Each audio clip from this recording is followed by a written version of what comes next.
Apple just announced some flagship games for the iPhone 15 Pro today, so we're going to take a look at them. Resident Evil Village. Let's talk about the first game, Resident Evil Village. I think it would work well on mobile devices. The game's graphics aren't too complicated, with mostly still backgrounds and small areas to explore. Capcom and Apple have experience making this game work on Mac, so bringing it to mobile should be easier. It will probably have features like Metal 3, Metal Effects upscaling, and support for controllers similar to the Mac version. The Mac version is 34.1 GB, but in iOS, the max file size is around 20 GB. They might make the file smaller using compression and on-demand resources. We're not sure if it will support ray tracing on the iPhone 15 Pro or if it will be available on other iPhones and iPads. We also don't know if it will have customizable graphics or be a universal app like the Mac version. Anyway, I'm looking forward to trying out Resident Evil Village on the iPhone 15 Pro later this year. Resident Evil 4 Remake. Guess what's coming to the iPhone 15 Pro? Yes, it's the Resident Evil 4 Remake. You know, since RE8 made its way to the iPhone 15 Pro, it kind of makes sense for RE4 to follow. They use the same cool engine, so moving it over probably wasn't too hard. What blows my mind is that it just came out on the latest game systems and computers. It's a big, super popular game, and it's now heading to iPhones. Hopefully, more game creators will do this for iPhones and other Apple devices. I'm thinking this game will work well with Metal 3 and Metal Effects upscaling. But there are still lots of questions. Will it have fancy ray tracing? How will they fit this huge 60 GB game into the App Store? And will it be on Macs, other iPhones and iPads too? Will you be able to use a controller, and can you change the graphics settings? We'll find out more about the Resident Evil 4 Remake on iPhone 15 Pro later this year. Death Stranding. Surprisingly, Death Stranding was only briefly mentioned at the Apple event in September, which was strange. It's a very big game.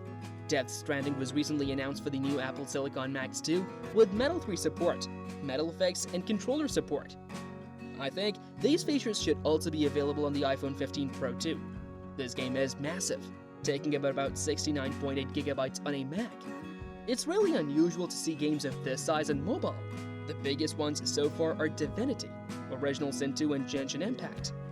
It's important to note that the game doesn't have ray tracing on other platforms yet, so I don't think it will be on the iPhone 15 Pro. I'm curious to see if the game will have graphical mods like the high frame rate mods that's coming to Mac. Death Stranding will be available on iPhone 15 Pro later this year. The next version is confirmed to be released on September 2nd, so maybe it will come out around the same time as the iPhone 15 Pro version. Assassins Creed Mirage. Guess what? Assassin's Creed Mirage is making its way to the iPhone 15 Pro. It's a big deal because it's the first time a major Assassin's Creed game will be on mobile right when it's released on consoles and PCs. In the past, we had Assassin's Creed Identity, but that was a fancy mobile game during the golden age of mobile gaming. This new one might even have fancy graphics thanks to the A17 Pro's hardware ray tracing support. It could be one of the first games with this feature on the iPhone 15 Pro. But don't get too excited just yet. We're not totally sure. I'm curious if it will be on Mac and other iPhones and iPads too, and if we'll get to tweak the graphics. While Assassin's Creed Mirage hits consoles and PCs in October 2023, you'll have to wait until the first half of 2024 to play it on the iPhone 15 Pro. That's pretty fast for a big game like this to come onto mobile. Usually, it takes years. The Division Resurgence. We've known about the Division Resurgence for a while now, and you can pre-order it on the App Store for iPhone and iPad.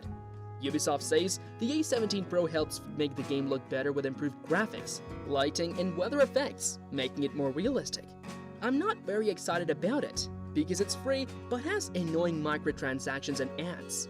It's not as good as other big games, and it's a simplified version of the Division, not showing off the best graphics. I think it would have been better if Ubisoft and Apple worked together to bring the Division 2 instead. Anyway, the Division Resurgence will be out on iPhone and iPad in early 2024 if you're interested. What do you think about the new games coming to the iPhone 15 Pro? Are you happy or not? It's an exciting time for playing games on your phone.